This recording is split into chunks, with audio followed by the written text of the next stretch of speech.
همه می‌دانیم که همکنون ایران در شرایط انقلابی به سر می‌برد.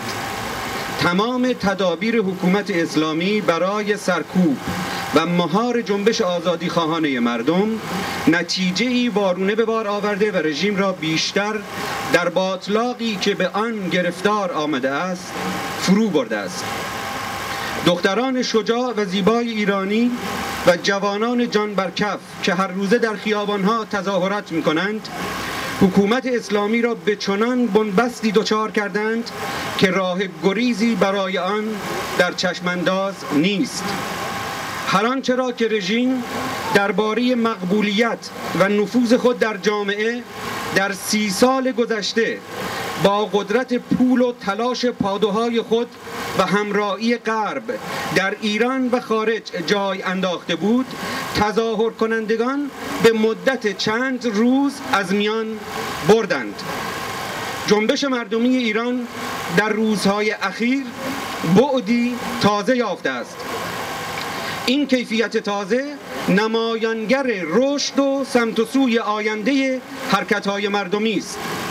برای نخستین بار شعار سرنوشت ساز آزادی، استقلال، جمهوری ایرانی در تظاهرات صدها هزاران نفری مردم بر زبانها جاری شد.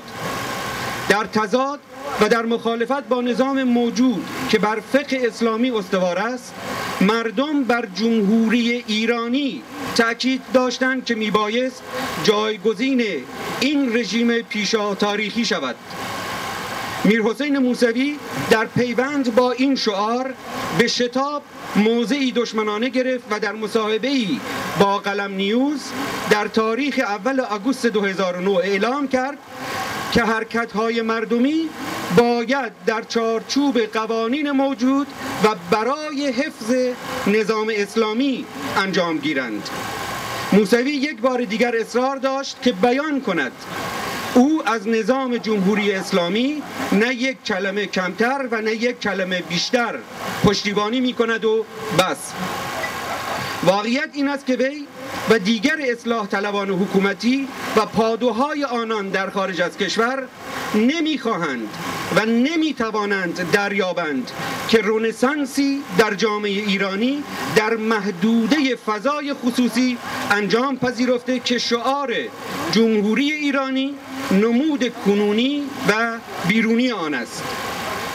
بنابر اندیشه های دکتر گرهارد شایت از وین، جمهوری اسلامی با اجرای خشونتبار احکام و فقه اسلامی در محدوده عمومی توانست این محدوده را قبضه و از پویایی عمومی و رشد دیالکتیکی آن تا اندازه‌ای جلوگیری کند. مردم نیز که برخلاف سنگوارگی اندیشه حکومتی به هنگام با جامعه جهانی زندگی می کنند، ناگزیر شدند محدوده دگرگونی‌های عمومی را به محیط خصوصی منتقل کنند. در درازای این 3 دهه رنسانسی در محیط خصوصی جامعه ایران که در حقیقت همان محدوده عمومی واقعی است اتفاق افتاده است که با تمام توان خود دارد شیرازه حکومت اسلامی را برای همیشه از هم میپاشد. به چند جنبه از این رنسانس که سرنوشت آینده ایران را روشن کرده است اشارتی میکنم. 1. گرایش به نهادینه شدن برابری زن و مرد. 2. احترام و رعایت حقوق همجنسگرایان. 3. همبستگی شهروندی با حقوق اقلیت‌های دینی و به ویژه با شهروندان بهایی که رژیم در تدارک نابودی آنان است. 4.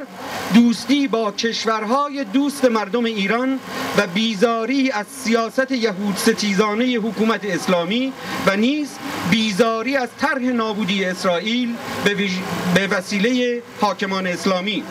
5. دوستی و همراهی با کشورهای متمدن و تلاش برای نهادینه کردن حقوق بشر در ایران. 6.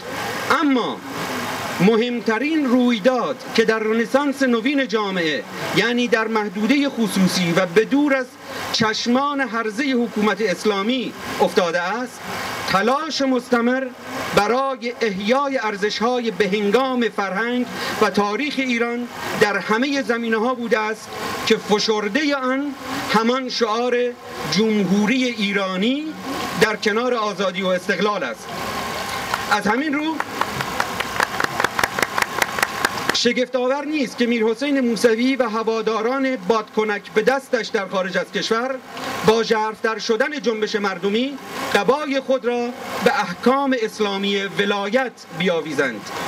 در روز یکشنبه 2 آگوست 2009 تلویزیون حکومتی دادگاه‌های نمایشی 2 خردادی‌ها را اجرا کرد که متهمین در کنار توضیح اصل ولایت فقیه به جد اعتراف می‌کردند که تقلبی در انتخابات صورت نگرفته است. تجربه شوهای اعترافگیری اما نشان می‌دهند که اعتراف کنندگان از چنگال دشخیمان رهایی نخواهند یافت و به گونه‌های متفاوت از میان برداشته خواهند شد.